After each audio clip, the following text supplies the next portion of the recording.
stars align, the right shall come to bear. Illuminate the signs, the exiles shall be there. All are not the same, but three shall be as one.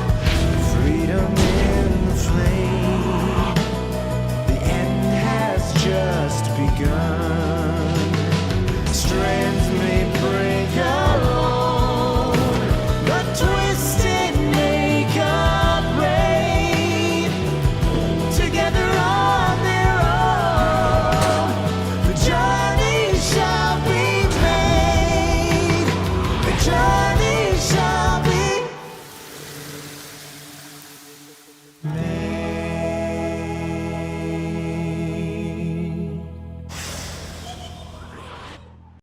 Hey guys, this is Furman with Be A Byte, and today we're here with Darren Korb from Supergiant Games.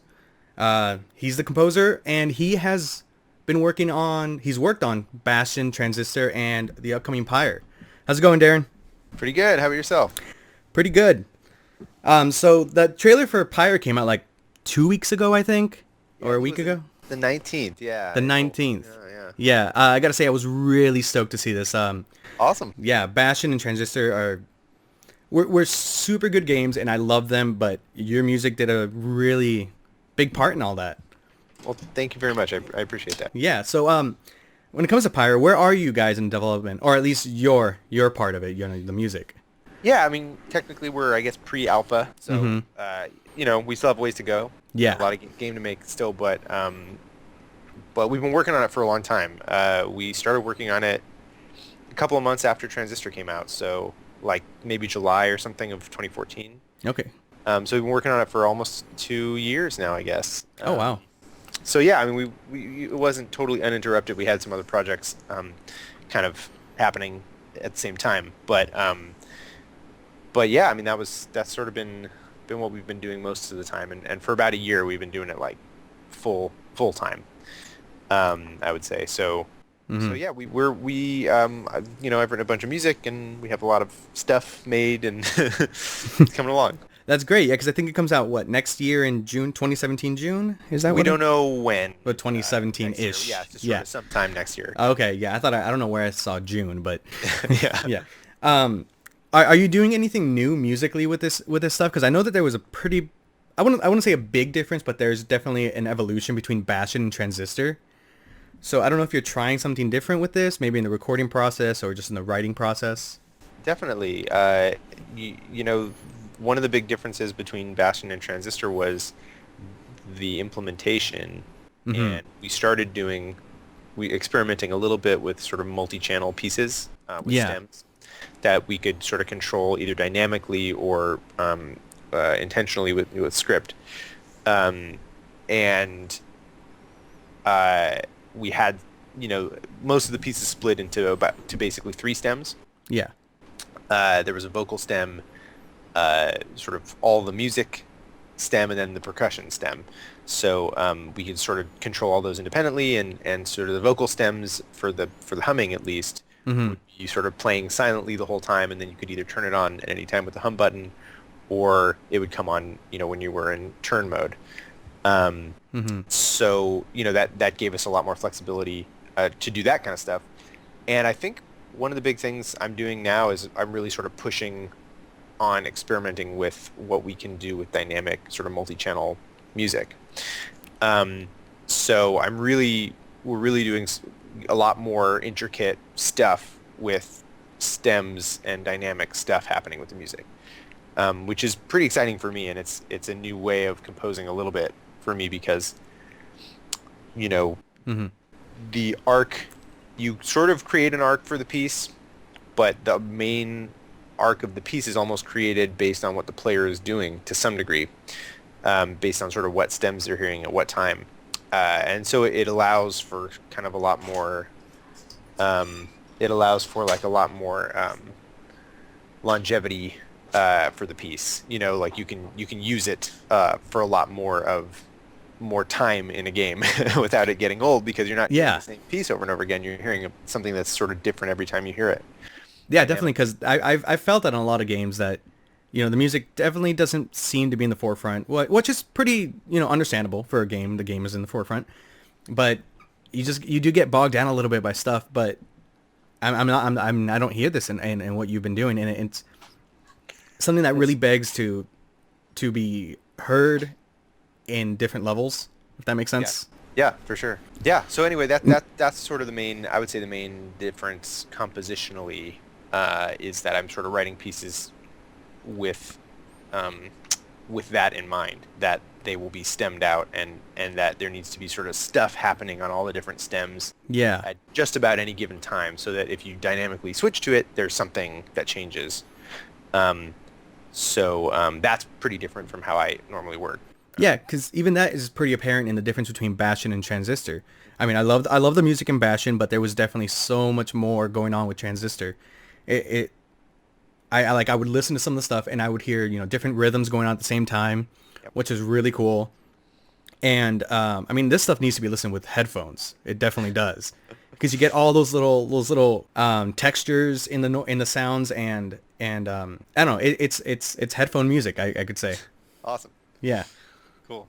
Yeah. So like, I think it's always interesting to see when creators, what they are, in your case, since you're a composer, what are you listening to right now? Like currently, every once in a while. Yeah. I know, probably like yeah. A bunch of different stuff. For some reason, I'm listening to Rush right now. Oh, cool. All right. Not sure why, but I don't know. I'm going through a Rush phase. Oh yeah. And Nerf Herder released a new album, and it's pretty fun, actually. I'm pretty surprised by how much I enjoy it.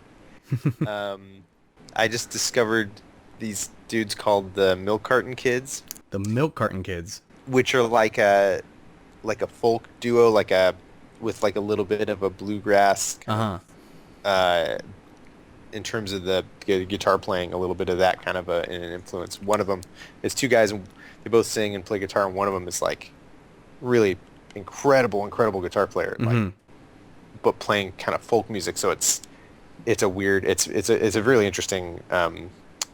It's very interesting. The reason I discovered them is because I saw them open for a band that I was seeing. I went to see the Avett Brothers. Oh, okay, yeah. And they opened for them, and they just like blew me away. The Avett Brothers were good, but man, these guys, their show was so cool, and it was just, their setup was awesome. It was just one microphone, that like, oh wow, big Omni mic. Yeah. They both kind of gathered around it with their guitars and just like mixed themselves by like their distance from the mic. It was really cool to watch. That sounds really difficult, actually. I mean, it's just that, it's just guys who are like awesome at playing together, and oh yeah, singing harmony together, and it's just, it's very, very cool. Guys that were probably best friends for a long time and working together, because I mean that I feel like that makes a really big difference in bands, if you're playing with people that you just know instead of just really good musicians. I've been in a few bands myself, so I kind of get that aspect. Yeah, it's very much about the chemistry. Oh yeah. So anyway, that's cool. So I've been listening to their stuff a little bit. I've been checking out their albums. Their live show was so good, though, that it's hard to think that the recordings are as good. But oh yeah, I know what you mean. Yeah. They did a really cool like folk cover of "Wish You Were Here" by Pink Floyd. Yeah. Like, it's pretty spectacular. It's like a really cool, and they do a thing where instead of doing the thing where they play the opening riff of the song right away like it is on the actual song, they kind of save it for after they've already done a verse, and you maybe don't know what song it is, necessarily, unless you're familiar. Yeah, that's cool, because then it's really cool. Yeah, you're coming back to something that you didn't actually start at. Yeah. So I don't know, that sounds really, it's like it's just inputting nostalgia right in the middle of the song. You're like, oh wait, this is what we've been listening to. You identify, yeah, cool, this is that, awesome. It's like a fun idea. 'Cause usually a cover will announce itself right away. When it's a cover, it'll be like, look, this is that song you like.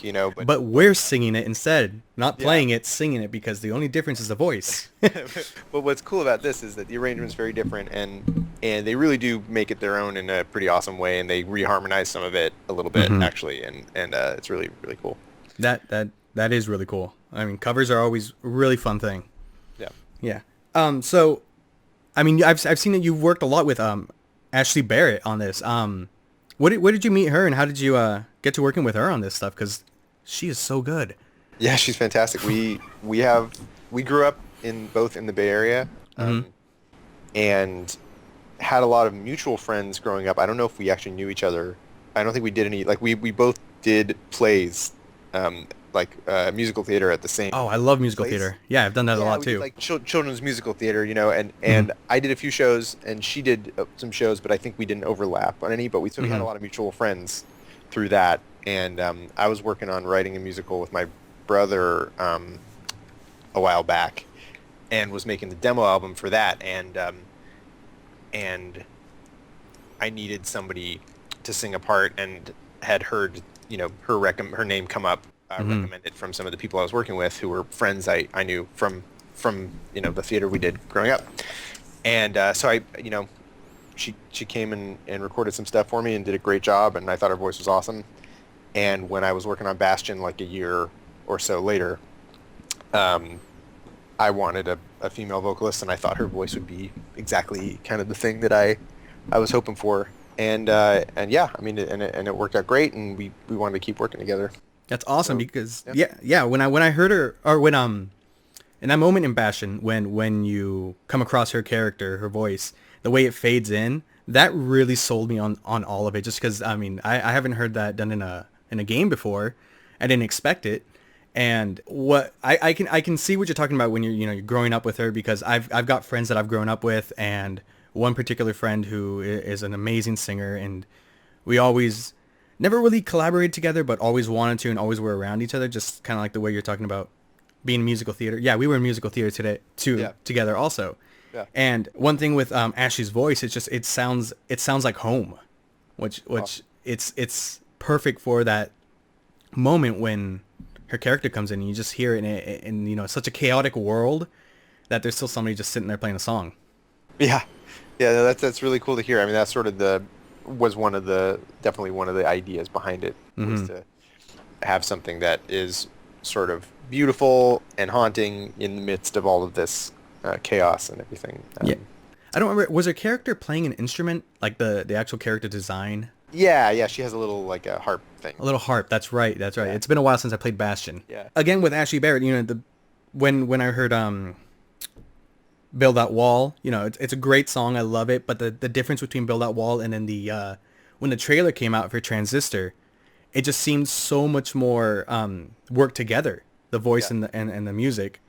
Awesome. It seems like you really started understanding how to work with her a lot more. Yeah, I mean, definitely we had worked together more at that point, and I was sort of understanding how to write for her voice a little bit better, and also one of my goals on Transistor for the songs with vocals was to sort of integrate them more into the rest of the music for the game. Like in Bastion, you have sort of the score, the music for the game, and then you have the vocal songs, which are these sort of stripped down kind of folk blues kind of things, which are just acoustic and vocal for the most part, and then you have the end music. But I wanted to try and integrate the vocal pieces more into the fabric of the music of Transistor, and so that was one of the goals, I think, was to try and have the vocal songs be the same kind of genre of music as the rest of the music, if that makes sense. Oh, it totally makes sense, especially because the character is a singer. Yeah, exactly. So I mean, it if it didn't play a huge part, it'd be such a missed opportunity. Especially because, like, when you talked about earlier, the hum button. I don't know how many times I just sat there and played that just to listen. Like, what happens here? What happens with this hum button? How was recording that? Like the hum and the, like, it's such a different idea. I'm wondering how that came to be. Just the hum button and stuff. Well, we knew pretty early on, as soon as we knew that Red was going to be a singer, and that we had this turn mode that I really wanted to have her humming during the turn mode, because I wanted it to feel more intimate and like you were kind of inside her head while she was planning her moves, if that makes sense. Oh, yeah. The concept behind the humming during the turn mode, and that's how it started. So we decided, okay, well, we need humming for all the music, because anything that can be playing when you are in a fight, it will have turn mode for it, and so we need to make this this sort of turn mode track that you only hear in turn mode. Yeah. And that's how it was originally conceived and implemented. And then once we had it everywhere, we thought, well, maybe we should just let you hear it whenever you want. No, and that's cool. Yeah, I think it was Amir who came up with that. Rao. Yeah. That particular concept, and he just like put it in because we already had the tech, to do it. It was already happening, so we just had to kind of turn the volume up on the humming track, basically. So yeah, so like for the humming, did you write the humming parts, or did she just kind of go with it, or? I wrote them for the most part. I think maybe there were a couple little bits where we kind of changed them on the spot. Mm-hmm. For the most part, I would do a little scratch track in advance, and she would kind of do the same, to write the melody and for the humming, and she would follow it. Or sometimes we just go kind of phrase by phrase as we went along and be like, well, let's do this for this, So some of it was a little bit more impromptu, but yeah, for the most part, I wrote all that stuff in advance. Okay, cool. Yeah, that's really interesting because it just sounds so. It sounds improvised when she's doing it. It sounds like she's just listening to a song and just like, oh, I'll just hum along. That's cool to hear because that's definitely the intention. Yeah, and you said that you did the scratch tracks, which is really interesting because a lot of composers don't usually sing in their own music. I mean, not that I've heard, at least. And I think I've read that you have or had a few bands too. Oh yeah. Yeah, I've been in bands since high school, a bunch, and it's still something that I love doing. And I was in a band until I moved to California at the end of 2014. Mm-hmm. We were going pretty strong in Brooklyn, but yeah, since I moved, we haven't been able to do anything. Yeah, distance is really hard. And I actually looked up both of these, well, two of them that I found, Audio Fiction and Control Group. Mm-hmm. And Audio Fiction you guys have a song on Rock Band? Apparently, or what? Yeah, and also my old kind of project Furley has a song in Rock Band too. It's in the Rock Band network, Oh, so okay. We can put them in that stuff's not supported in Rock Band 4, but Rock Band 2 and 3, those songs are available. That's cool though. That seems like a really fun thing. Yeah, it was a blast. I mean, I did actually some authoring for the Rock Band network for a little while. Oh wow. My first. I mean, it was a kind of while I was working on Bastion, I was also doing that a little bit for some money. Oh, definitely. Yeah, it was a blast, and I've been a huge Rock Band fan since the very beginning, and since the first Guitar Hero came out, and followed harmonics to Rock Band, and I actually, one of my proudest achievements is that I am the reigning champion for the National Rock Band tournament, because they didn't do it again the year after we won it. But so it was like a battle of the bands, and in 2010. Oh, that's cool. That's cool. Yeah, it was really fun. It was in Atlantic City, and it was big. I got to meet Ringo Starr, and got a big giant check and all that stuff. Oh, that's cool. Yeah. Yeah. It was a blast. There just seems something that'd be so fun about having your song on a Rock Band. You can get a bunch of your friends together, make them all drink, and say, who can pretend to play our songs the best? Yeah, no. Yeah. It was a lot of fun. It was certainly a novelty to it, for sure. Yeah, and I mean, I listen to these bands, and it's very different from your music in the games. Obviously, I mean, they're completely different beasts. You have to tackle them so differently. But it did sound like some of the stuff that I would listen to when I was in high school. So like what would influence those bands? What kind of, like, what artists specifically, if you can remember? So for Audio Fiction, I sort of joined that band. I was sort of the bass player, and I co-wrote a couple of tunes, but it wasn't the sound of that. I produced a couple of records for them, but it wasn't. I don't know that I had much control over the sound of that band. It maybe wouldn't have been. You know what I mean? I was in it because it was fun to be in a band, and maybe it wasn't my type of music as much as some other stuff, but still fun to play. But yeah, it's a blast to play, and the Control Group stuff is sort of more in line with some of the things I'm interested in. Sort of Pixies influenced garage rock kind of thing, which is I love the Pixies and a lot of that kind of stuff. So that stuff was really a blast, and it's a 3-piece, and we all kind of switched instruments, and everybody writes and everybody sings, and so that was a really fun project. Oh, definitely. When you can actually work with everybody instead of, not that there's anything bad about having some friends that just come in and play the instruments for the song that you write. Yeah, but yeah. I mean, I've had, one or like all-nighters where I help my friends record some stuff, and it's just it's like the best thing when you can all work together. Absolutely, yeah, Yeah. it's a blast. And also for me, it was really nice contrast from what I do normally. Yeah. Normally, it's like just me with a computer and playing stuff, and for what I do for games. Mm-hmm. And so it was nice to have a thing where it was totally collaborative, and I only have a limited amount of, you know what I mean? Oh, totally. It's not just my thing, and someone else can sort of be the engine and sometimes and drive it. So that failure and success isn't completely on your shoulders. You share it. Yeah, and it wasn't even, one thing that was nice about it is it wasn't even about that. It was just about, let's make something fun. Let's have fun while we make it, and just kind of produce things was sort of the goal, was just to generate stuff and have fun doing it. Yeah. One cool thing about the trailer for Pyre, this is just a personal thing, but the music that's been coming out of that, or at least that trailer, it reminds me of this band called the Deer Hunter. I don't know if you've ever heard them. Oh, Deer Hunter. Is it spelled? I think it's spelled just the way. The regular way. Yeah, because I know Deer Hunter. because there's another band called Deer Hunter, and then there's the Deer Hunter. Oh, I see. He used to be the singer for that. Used to be in a band called the Receiving End of Sirens. Okay. And then he got out, and he's been doing these massively, like, 15-song albums, concept albums, 4 different albums.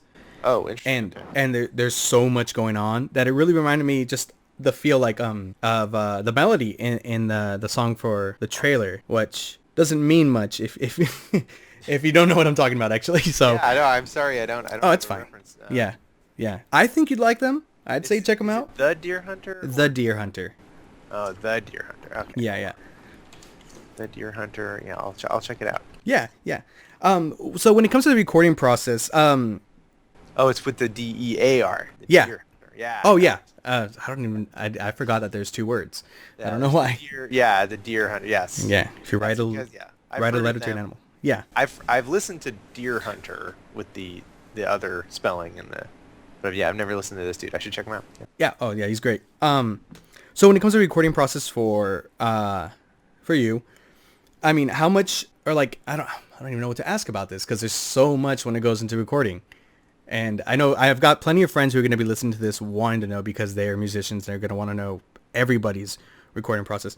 Sure. But like digital versus like analog, when it comes to your recording, how much, acoustic or, real instruments to say, do you use versus a lot of the digital stuff? Because I know it's a lot of digital stuff, which is awesome, and you're using it so well, but I think it's really interesting to wonder about those. Yeah, so far on Bastion and Transistor, it's been a fairly even mix of performed stuff with, I guess maybe a little bit more on Transistor performed stuff that I play myself. But on Bastion, I'd say it was about a third performed by me, a third either like loops or samples, and then a third kind of software instruments, MIDI stuff. Roughly, give or take on some songs, but I generally play all the sort of guitar, bass, uke, banjo kind of instruments. Yeah. And and I'll input the MIDI notes or whatever. Yeah. But I'm not much of a keyboard player, but I can diddle and then fix everything. Yeah, it's a lot more forgiving in the recording process. Yeah. Press one note, wait, press another note. Yeah, and then just kind of make them all the fancy chords that you want, and yeah, and all that stuff, and fix the timing. So I do a lot of that. But yeah, I think more and more I'm using maybe even more live instruments as we go. And for Pyre, I'm using, I think, more live instruments than I've used on the previous 2 games. Even though Transistor had live instruments in every piece, I believe. Bastion, there were like one or two pieces. I think that there was no live instruments, maybe just one. Yeah. But yeah, so I'd say I'm sort of shifting a little bit more away from using as many loops and samples and stuff, but I'm still doing a little bit of that. Do you have any like new favorite instruments or not favorite instruments, just something that you've been playing with a little bit more that you've really liked lately? Yeah, something I'm using on Pyre a little bit is the auto harp. I picked up. Oh yeah. Which is a blast. It's really a pain in the butt to tune. But I bet those things have like what, 1 million strings, I think. It's like a mini piano. Yeah. Like tuning it, and it's not great. And so that's a pain. And I've had to do a little bit of like tuning it in post or whatever, because it's just a little sharp overall or whatever. So I'll tune it down in the computer, but and yeah, I mean, I spend forever tuning it, and it's still like not quite perfectly tuned. Yeah, I can only imagine. I mean, I've seen those auto harps.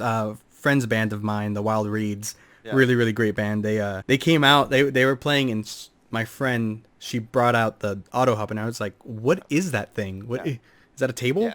It's a blast. It's really fun. What else? I've been playing. I have a little circuit bent Casio keyboard that I've been playing with a little bit. That's fun, and that's super crazy sounding. You can make it squeal horribly in a really interesting way, which is fun for a little. And you just there's like a special knob that was added where you just turn that knob, it just goes insane. Yeah, I've seen that with so many little keyboards. There's just so many weird things you can do with it, and it's like, what is the point of this? But it's fun. Yeah, it's a lot of fun, and it just sort of adds a ton of distortion and craziness. So I've been using that a little bit as well. I'm trying to think. Just doing, and this one on the other two games, there were a couple of tunes that didn't have an electric bass. Transistor had a few where it was like keyboard bass only, and Bastion had one where there just like wasn't any bass. But on this new project, I'm definitely like one of the things for me tying everything together is a certain type of bass performance and sound. So I'm playing a lot of bass. On What kind of software are you using? Logic. Logic. Okay, cool. Yeah, Big fan of Logic. Yeah. Yeah, I've mentioned to a few of my friends, and they're like, "What software is he using?" I'm like, "I don't know. I haven't talked to him yet."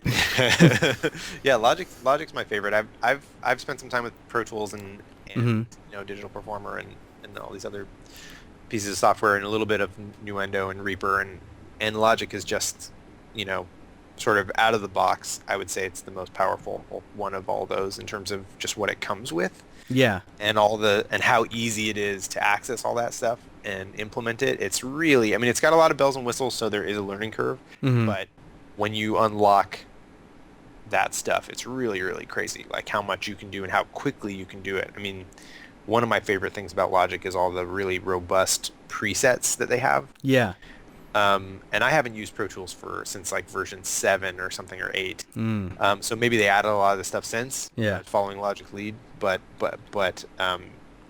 the ability to just sort of, what do I want this to sound like? And you can just sort of pick from a list of entire effects chains, for your particular thing that you want. And it really you can get very, very close to your idea right away without even having to do any work. And then you can just tweak it to your liking and modify it. But it really is super, super powerful. And that's, and it comes with a bunch of great, awesome plugins.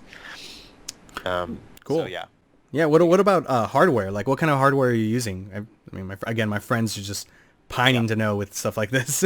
My main converter is a Digi 002 rack. That's pretty old at this point.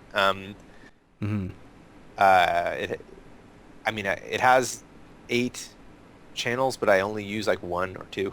Yeah. So, the most I've used recently is like 3 at once. So I have that, and I have a little Neve Portico 517, I think it is. It's a little preamp compressor. Okay, yeah. That I use. I pretty much run everything through that if I'm just recording a single channel. So yeah, and I have a secondary box that I'll use if I'm not in the office or something. If I'm at home, which is a little Sapphire converter. Oh, cool. Two channel one, and yeah, I mean it all works great. I've used both for recording for sure. And in terms of microphones these days, I'm using mostly a C414 for my sort of go-to mic on Transistor. I used a Telefunken AK-47 Mark II, which is like a tube mic, which I really like. yeah. Which I really like, but I ran into some problems with, like, if it's not plugged into a circuit that's totally clean, you'll get noise. Oh, so, like, yeah. I was recording in my apartment for Transistor, and I would plug it in, and then randomly I'd get some noise, and maybe it was because the fridge was on the same circuit and started running, or who knows. But that was a real pain in the butt. Yeah, because I know tubes are really, really fickle. Yeah, so I got a little, like, gun shy about using that one as much. So but I really like that. I've got the 414 subsequently, and I've really been liking it. I'm also using, like, I'm doing a lot of remote recording for voiceover stuff. So okay, I've been having my actors use like a Snowball USB mic, the blue Snowball. Oh, the little blue ones, yeah. Just because it's so easy to acquire and cheap, and sounds like totally good enough for the stuff that we're doing. Yeah. I mean, I'm using a blue Yeti mic right now just because it's a USB, and it's. I mean, don't need anything else for podcasting or. Exactly. Yeah. And it sounds good. I mean. Yeah. That's sort of, so we've been doing that, and that's new for me because previously Logan would come over to my apartment and record. But now we're doing kind of remote sessions because he's still in New York and I'm in the Bay Area. Yeah, that takes a little while to get there. Yeah. But yeah, so anyway, it's so yeah, as far as other gear, and you're talking about my recording setup, is that the... Yeah, pretty much, because I don't think people ask enough about that because they think it's just like, oh, you just get a mic and record it? It's like, no. Yeah, I mean, I use different mics for different stuff. I mean, Ashley... on Transistor, I actually recorded her with an SM58. Oh, wow. Because I tried her on my fancy Telefunken mic, and I discovered that her voice, it just brought out too much of the sibilance and high end, and it made it kind of shrill. Oh, yeah. It just thinned out her voice for some reason, and I don't know why. It didn't have that effect on... I used it for my voice, and I used it for Logan, and it worked well for that, but yeah, it just wasn't the right thing for her, for that type of music. So I ended up using an SM58 for all of her singing on Transistor. That's really interesting because SM58s can run you like, they're like $100, $100, yeah, $80 or $100 depending where you get they're it. Cheaper mic, which I don't know if anybody will know that, but yeah, they're it's like what I used in high school. Exactly. In it's a like band. A standard sort of live performance mic that you go to a venue, they'll have a bunch of it, for you to sing with or whatever. Sitting in a box somewhere just because, we need a few extra mics. Yeah. It's just like a workhorse mic, and so yeah, that one ended up kind of being the right thing for her. But now I'm using the 414 actually on her voice. That's cool. Sounding really good on her voice, and on Bastion I used the Shure KSM32 for pretty much everything for the vocals and the acoustic guitars. As well. Awesome. So, I mean, there's a lot of, other game music composers. I don't know if there's an official title for them. Are there any that you really like that you've heard, like, recently? Because, I mean... Definitely Austin Wintory is a buddy of mine, and I really am enjoying the stuff that he's doing. And I really like, some of the stuff that Danny Baranowski does is really very cool, and the Necrodancer stuff that I've heard is all awesome.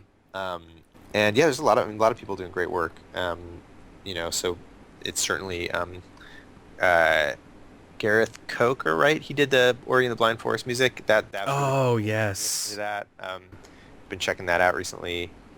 Yeah, but a bunch of people. I mean, I really like a lot of Mark Morgan's stuff. I mean, the original Fallout games. Oh yeah, those are just some of my favorite music for a game. Also, Brad Fuller recently passed away, unfortunately, but his Marble Madness soundtrack was one of Oh, one of my Marble favorite- Madness. one of my favorite game soundtracks. Yeah. It still is. So yeah, there's a lot of good stuff like that. Laura Shigihara has done some really cool stuff. I really like her Plants vs Zombies stuff for the first one. Oh yeah, and didn't she also do To the Moon, I think? She did, yeah. Yeah. Yeah, very cool. Yeah, and like one I loved. I mean, it's probably like the biggest game out there, almost. The Last of Us, Gustavo Oh, yeah. Santaolalla. Oh yeah. I remember watching their documentary for their. And he's amazing. His stuff is so evocative and emotional. Yeah, definitely. Very cool. Yeah. So how do you feel about like the evolution between Bastion, Transistor, and Pyre? Does it seem like uniform to you, linear? I don't know if this makes sense, but do you see the evolution within it yourself? Yeah, I think so. I mean, definitely. I feel like you could probably tell the same people or the same person worked on all that music, but I'd like to think that it's feels pretty different and feels appropriate to the game that it's paired with, you know, and a part of. And that's sort of my main goal really, is to incorporate the music into the game fully and make it be, you know, a part of the experience that really enhances it and deepens the immersion and helps transport the player to the place that the game takes you. Yeah. And so that's my main goal. I mean, as far as the evolution goes, I think I'm certainly, I know for Bastion, something that was really important to me was to, and it was a big factor in the way I compose, was to just only do things that I was confident that I could execute. Oh yeah. Convincingly, you know. And I didn't want anything to sound low budget in a bad way. You know what I mean? Oh, definitely. Meaning I wanted it to sound as slick as I can make it sound, and anything that was sort of lo-fi would be fully intentional. And that was sort of part of my goal for that, and part of the arrangement. The arrangements were sort of dictated by what can I record, what can I achieve here. You know, maybe I would have used some live drums or something had I the means to record them effectively, for example, right? Yeah. And make them sound good. So I didn't use any live drums on Bastion, partly for that reason. And another thing for me was I wanted to make a genre for myself that I could work within that would tie all the music together for that game, because I didn't have other tricks that a lot of composers may have the training for or the understanding of, which is, you know, how you set up character themes and repeat them, and you set up a, you know, do the more sort of traditional compositional stuff. I didn't really have any sort of experience with any of that stuff, coming from just being a songwriter and a producer. You know, that was sort of my main background before that. So I just approached it in a way that I could understand, which was just to approach it like a collection of songs on an album almost, you know, or in a particular genre of music, to try and tie them all together, more than, say, some of the more traditional composing tools that people use. Yeah, but I do see that, like you're talking about that, you know, like the character theme and stuff, and I know that stuff's really difficult, but you definitely get the environmental theme, because I listened back to Bastion, and I think you had like a lot of, if I remember correctly, a lot of more like, I remember hearing some Middle Eastern influences, and Transistor doesn't, from what I remember, doesn't have that as much, but it feels so complete in that world, because it's a musical world, and I don't know, it pairs really well with the art.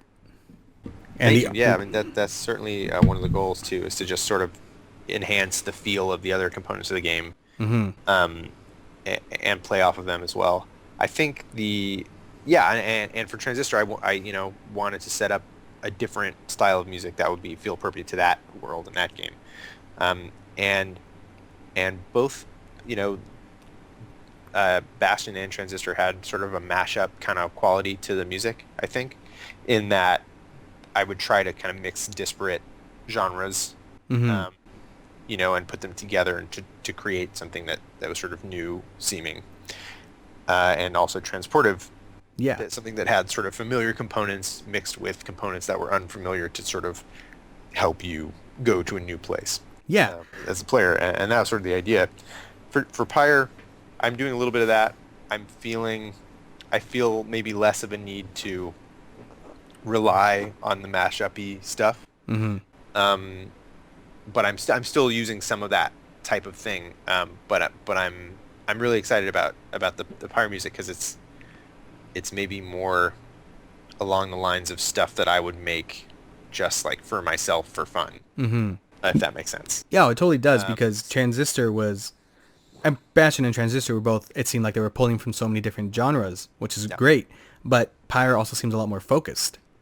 Yeah, I mean, that's the hope. And there's certainly a lot of different types of music in Pyre and a lot of different influences, a lot of different stuff. But I'm excited about, the sort of some, the simplicity of some of it and sort of some of it is a little bit more stripped down than some of my instrumental stuff has been in the past, which I'm excited about. That's cool. Yeah. So what would you call, I mean, who cares about genres really, but what would you call the genre for Bastion and Transistor? Yeah, for Bastion, I called it acoustic frontier trip hop. That's sort of what I came up with. That's cool. Yeah. And I use that to sort of center my effort on that and to just kind of describe it to myself when I was trying to see what would be appropriate, for me to make. And then for Transistor, I didn't have it as much as a guide as I did something I came up with at the end to help me kind of wrap my brain around it. Yeah. But I ended up calling it old world electronic post rock was sort of the thing. All right. For that Yeah. one. And, because it has sort of like old European instruments through a lot of it, and almost like a little bit of an operatic quality to some of it, but a lot of electronic components, and then also sort of,